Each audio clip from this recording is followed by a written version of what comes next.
कवी संमेलन पर्व तिसरे मुख्य प्रायोजक श्रीराम यात्रा कंपनी प्रायव्हेट लिमिटेड या कवितेच्या मैफिलीमध्ये आपल्या सगळ्यांचं पुन्हा एकदा हार्दिक स्वागत करतो.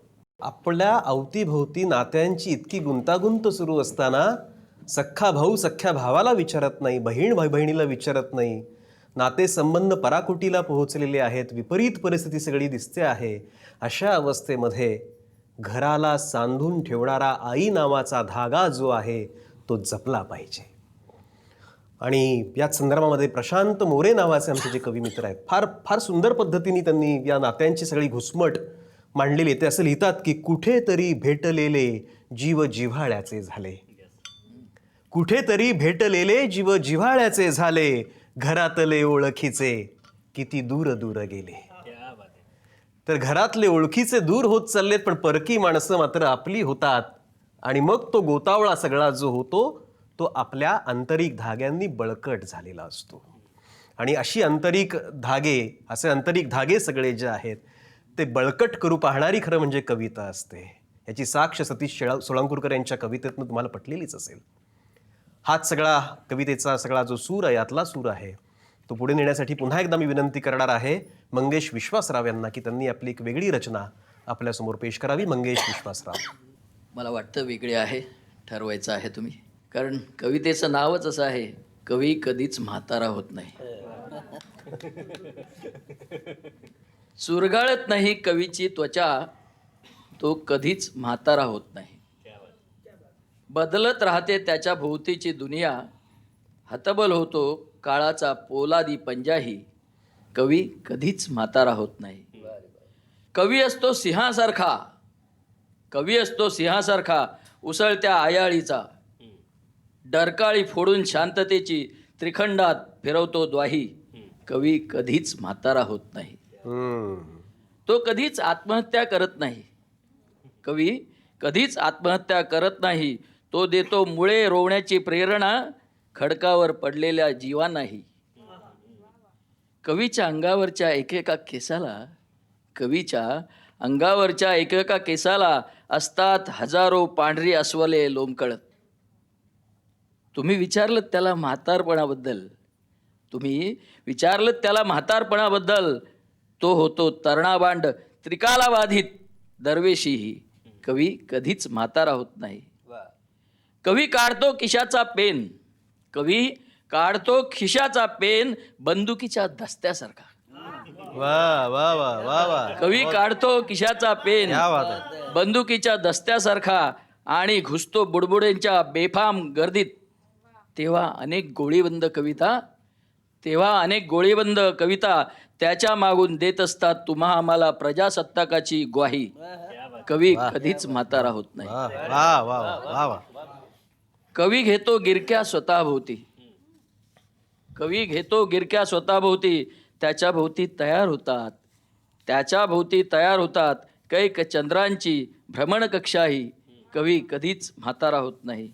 कवी मारतो फुंकर तर सुरू होतो वादळाचा वावर, कवी मारतो फुंकर तर सुरू होतो वादळाचा वावर. वावटळीसारखे फिरू लागतात पुजलेले तमाम दगडही, कवी कधीच म्हातारा होत नाही. कवी उतरतो शेवटच्या स्थानकात, कवी उतरतो शेवटच्या स्थानकात लोकलमधून शेवटच्या तेव्हा, कवी उतरतो शेवटच्या स्थानकात लोकलमधून शेवटच्या तेव्हा. त्याच्या खांद्याला नसते शबनम, त्याच्या खांद्याला नसते शबनम, लोंबकळत असते लोकल अख्खी, कवी कधीच म्हातारा होत नाही. कवी असतो अजान बाहू, कवी असतो अजान बाहू, वंदन करून अजान वृक्षाच्या पर्णसंभारात अजान घुमवणारा, वंदन करून अजान वृक्षाच्या पर्णसंभारात अजान घुमवणारा, पृथ्वीला मिठी घालणारा, पृथ्वीला मिठी घालणारा. कवीच्या मेंदूला मिठी घालणे, कवीच्या मेंदूला मिठी घालणे कुणाही नरपुंगवाला जमणार नाही, कवी कधीच म्हातारा होत नाही. दुर्बलांना डसणाऱ्यांचे, दुर्बलांना डसणाऱ्यांचे विष तो घेतो खेचून. दुर्बलांना डसणाऱ्यांचे विष तो घेतो खेचून आणि त्याचीच करतो शाही. हा, आणि त्याचीच करतो शाही. तो काढतो खडका जमिनीला चिमटा. तो काढतो खडका जमिनीला चिमटा, तर पर्वत तयार होतो तिथेही. वा वा कवी कधीच म्हातारा होत नाही. वा वा वा वा.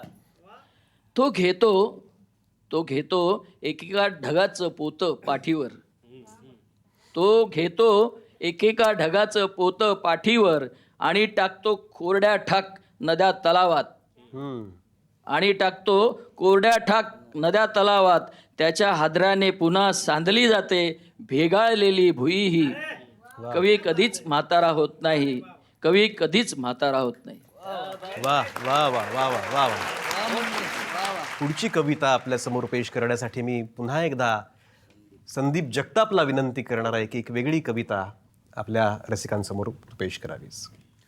आबेदनं जी कविता म्हटली आणि शेतकऱ्यांचा बद्दल त्याचे जे सगळं निरीक्षण होतं. दुर्गेश सर, मी खऱ्या अर्थानं शेतकरी आहे.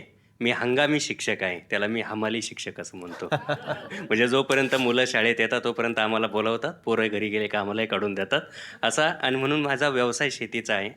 परवाच्याच दिवशी भाजी घेऊन गेलो होतो मार्केटला. मी सरांना व्हॉट्सअपवरती पाठवलं होतं. 100 जुड्यांचा भाव 20 रुपये होता. 20 पैसे जुडी. आणि हे कशामुळं झालेलं आहे तर मी नेहमी असं म्हणतो होतो की देश मोठा करण्याच्या ज्या सगळ्या योजना आहे त्या नेहमी शेतकऱ्यांच्याच मानगुटीवर का बसतात. आणि तसंच काहीसं नोटबंदीच्या बाबतीत झालेलं आहे. आणि शेतकऱ्याचा मुलगा म्हणून आज भाजीपाला विकताना, शेती करताना काय झालं आहे त्याचं, ती एक वेगळी नोटबंदीची कविता. खरं का आम्ही कवी कुठल्या पक्षाचा असण्याचं कारण नाही, पण ही कविता शेतकऱ्यांची आहे आणि हा शेतकरी म्हणून ही तुमच्यासमोर ठेवतो. वावराला नांगराच्या उभ्या आडव्या पाळ्या दिल्या, धसकट धुसकट गोळा करून घेतली. वावराला नांगराच्या उभ्या आडव्या पाळ्या दिल्या, धसकट धुसकट गोळा करून घेतली. तरी पीक राहतं मातीत आणि तणच येतं वर. तरी पीक राहतं मातीत आणि तणच येतं वर. शेतकऱ्यांचं धरून बोट, तुमच्यामुळं आमचं आयुष्यच झालंय 1500ची जुनी नोट. वा वा. वावराला नांगराच्या उभ्या आड्या पाळ्या दिल्या, धसकट धुसकट गोळा करून घेतली. तरी पीक राहतं मातीत आणि तणच येतं वर. शेतकऱ्यांचं धरून बोट, आमचं आयुष्यच झालंय आता 1500ची जुनी नोट. आमचंच आम्हाला मूल्य बाजारात कोणीच विकत घेत नाही. आमचंच आम्हाला मूल्य बाजारात कोणीच विकत घेत नाही. कित्येक लटकतात फासावर, टीव्हीवर बातमीसुद्धा येत नाही. कित्येक लटकतात फासावर, टीव्हीवर बातमीसुद्धा येत नाही. व्यसनी होता, घरगुती वाद होते, मनोरुग्ण होता. व्यसनी होता, घरगुती वाद होते, मनोरुग्ण होता. अशी कारणं सांगून मदतीच्या फायली नाकारल्या जातात. अशी कारणं सांगून मदतीच्या फायली नाकारल्या जातात. शेतकऱ्यांच्या आत्महत्या सरकारी बुटांनी ठोकरल्या जातात. शेतकऱ्यांच्या आत्महत्या सरकारी बुटांनी ठोकरल्या जातात. तुम्ही तुमची तिजोरी भरण्यासाठी नोटबंदी केली. तुम्ही तुमची तिजोरी भरण्यासाठी नोटबंदी केली. काळा पैसा बाहेर येईल अशी गर्जना दिली. तुम्ही तुमची तिजोरी भरण्यासाठी नोटबंदी केली. काळा पैसा बाहेर येईल अशी गर्जना दिली. पण इथं माणसाचं काळीजच काळं, कसा बाहेर यायचा काळा पैसा. पण इथं माणसाचं काळीजच काळं, कसा बाहेर यायचा काळा पैसा. समाजाचं दुखत होतं बोट, समाजाचं दुखत होतं बोट, तुम्ही पोट कापून काढलं. समाजाचं दुखत होतं बोट, तुम्ही पोट कापून काढलं. आधीच आमचं आयुष्य होतं खारट, त्यात तुम्ही अजून मीठ वाढलं. आधीच आमचं आयुष्य होतं खारट, त्यात तुम्ही अजून मीठ वाढलं. आता तुमच्या डिजिटल इंडियाच्या तंत्रानं करता येईल का कम्प्युटरवरून वावराची पेरणी. आता तुमच्या डिजिटल इंडियाच्या तंत्रानं करता येईल का कम्प्युटरवरून वावराची पेरणी. एखाद्या मोबाईल ॲपवरून करता येईल का पाण्याची भरणी. एखाद्या मोबाईल ॲपवरून करता येईल का पाण्याची भरणी. एखादा पासवर्ड देऊन आमचं दुःख जमा करता येईल का सरकारी तिजोरीत. एखादा पासवर्ड देऊन आमचं दुःख जमा करता येईल का सरकारी तिजोरीत. कधीतरी आमच्याही घरात येतील का 2 सुखाचे घास. कधीतरी आमच्याही घरात येतील का 2 सुखाचे घास. मध्यंतरी मुख्यमंत्री म्हटले की कर्जमाफी नाही कर्जमुक्ती. मी म्हटलं कधीतरी आमच्याही घरात येतील का 2 सुखाचे घास. आमची माती आणि माथी होईल का कर्जमुक्त, आमचा मिटण्याआधी श्वास. आमची माती आणि माथी होतील का कर्जमुक्त, आमचा मिटण्याआधी श्वास. कारण आता कोणीच घेत नाही म्हणून तांबाट्या भर रस्त्यात ओतल्या जातात. कारण आता कोणीच घेत नाही म्हणून तांबाट्या भर रस्त्यात ओतल्या जातात. गाजर मुळ्यांना चिरडून टाकलं जातंय पोळींमध्ये.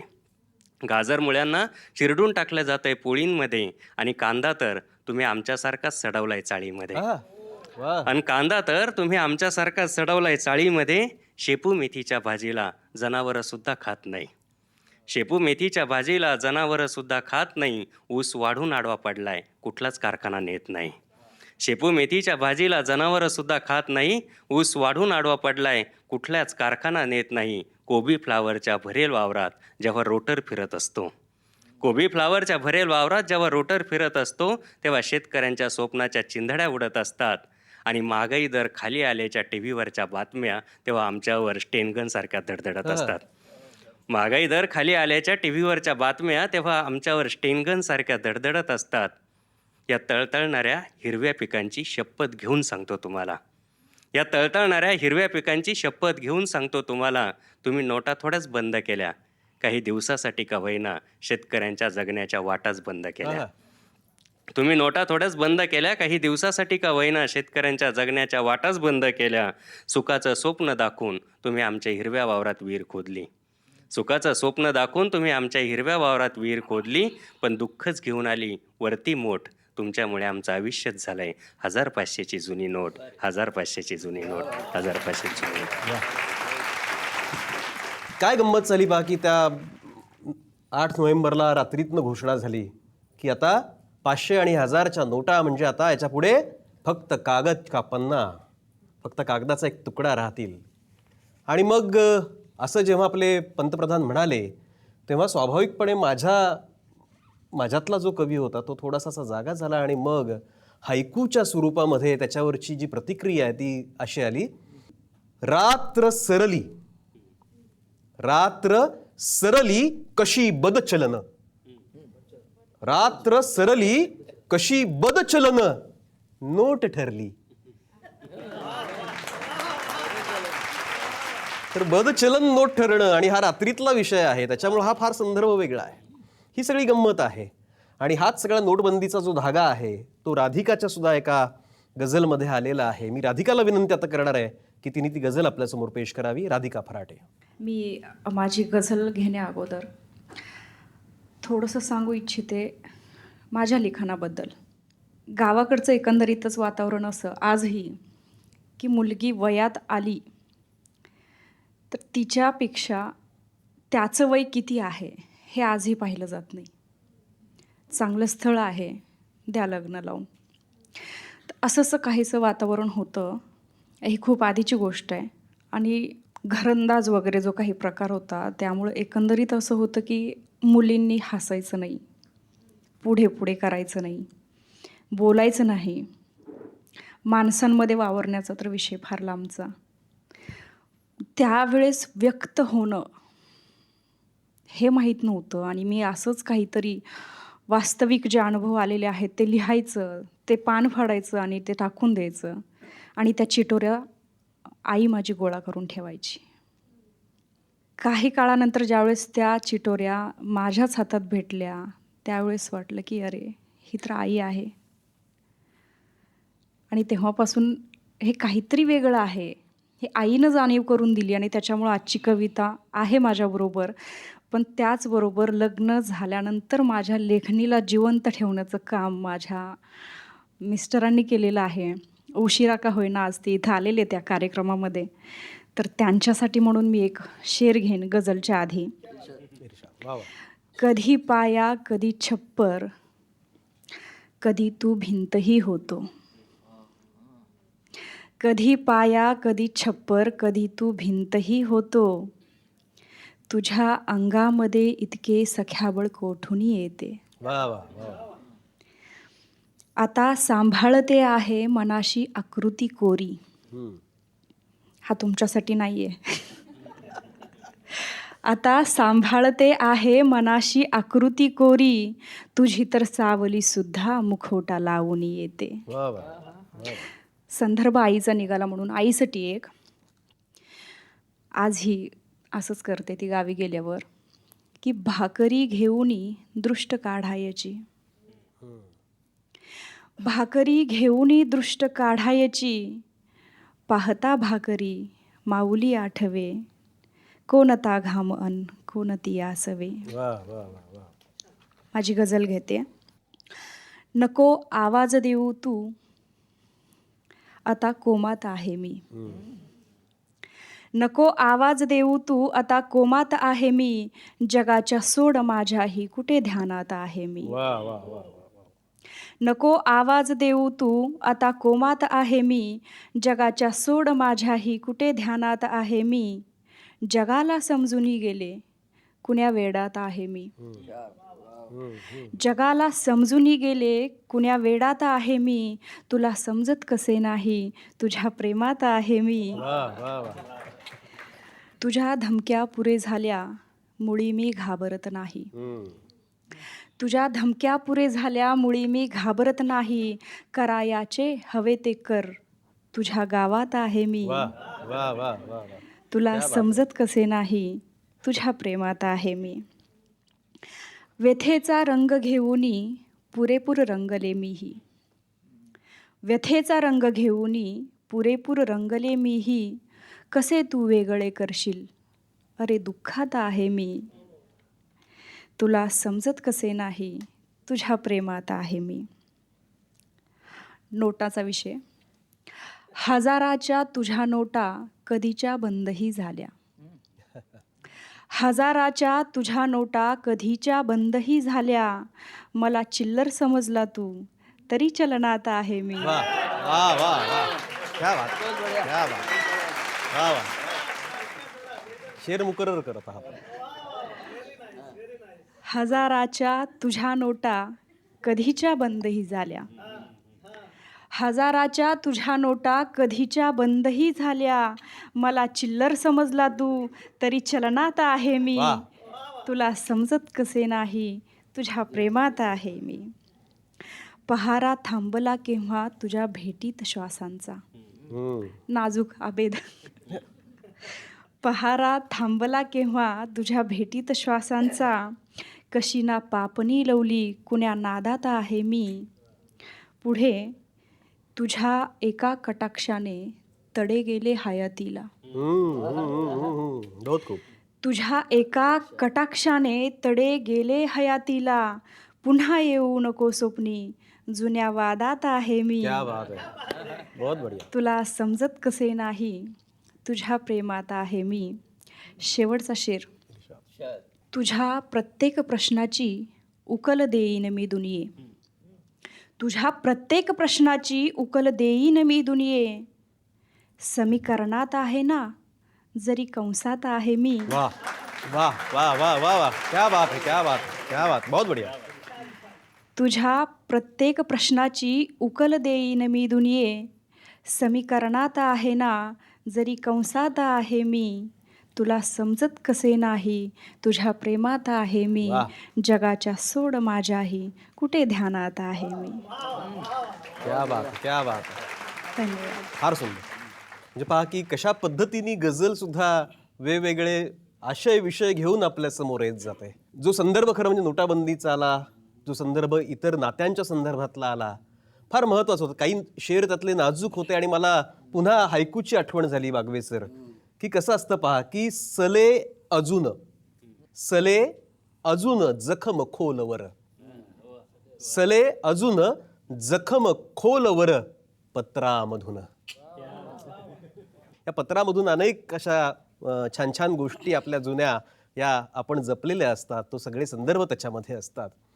आणि हाच सगळा जो कवितेचा प्रवास आपल्याला पुढे न्यायचा आहे आणि तो पुढे नेण्यासाठी मी पुन्हा विनंती करणार आहे सतीश सोळांकुरकर यांना. कारण पत्राचा संदर्भ आहे आणि हे सगळे जीवघेणे संदर्भ जेव्हा असतात आणि त्याचं देणं घेणं जेव्हा द्यायला लागतं आणि घ्यायला लागतं, तेव्हा मला सतीश सोळांकुरकरांचंच नाव समोर येतं. सतीश सोळांकुरकर. कलाकाराच्या आयुष्यातून कोणी प्रिय व्यक्ती कधीही निघून जाऊ नये असं मला वाटतं. कारण अशा व्यक्तीचं जाणं कलाकाराला सहसा पेलवता येत नाही. त्या संदर्भातली एक कविता आहे. तुझे जाणे अवघ्यांचे जाणे, तुझे जाणे अवघ्यांचे जाणे, एक एक करून गळणारी आयुष्याची पाने.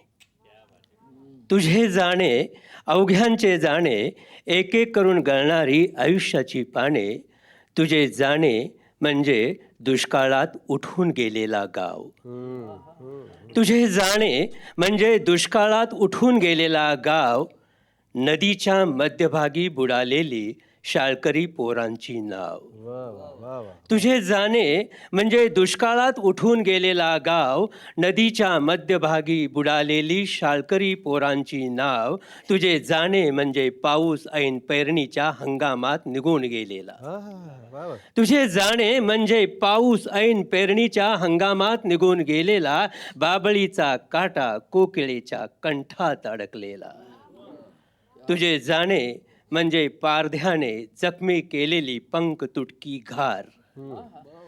तुझे जाणे म्हणजे पारध्याने जखमी केलेली पंख तुटकी घार, तापाने फणफणणाऱ्या मुलाच्या हाती ऐन मध्यरात्री पडलेली आईच्या मृत्यूची तार. तुझे जाणे म्हणजे जमिनीला भेगा उन्हाच्या झळा. तुझे जाणे म्हणजे जमिनीला भेगा उन्हाच्या झळा. तुझे जाणे म्हणजे पंख्याला फास मापाचा गळा. तुझे जाणे म्हणजे अवघ्यांचे जाणे, एक एक करून गळणारी आयुष्याची पाने. वाह वाह वाह वाह वाह वाह वाह, क्या बात. कवी संमेलन पर्व तिसरे, मुख्य प्रायोजक श्रीराम यात्रा कंपनी प्रायव्हेट लिमिटेड, हा कार्यक्रम आपण ऐकतो आहोत. अजूनही रंगतदार कविता, उत्तम उत्तम कविता आपल्याला ऐकायच्या आहेत, पण या ठिकाणी मी घेतोय एक छोटासा ब्रेक.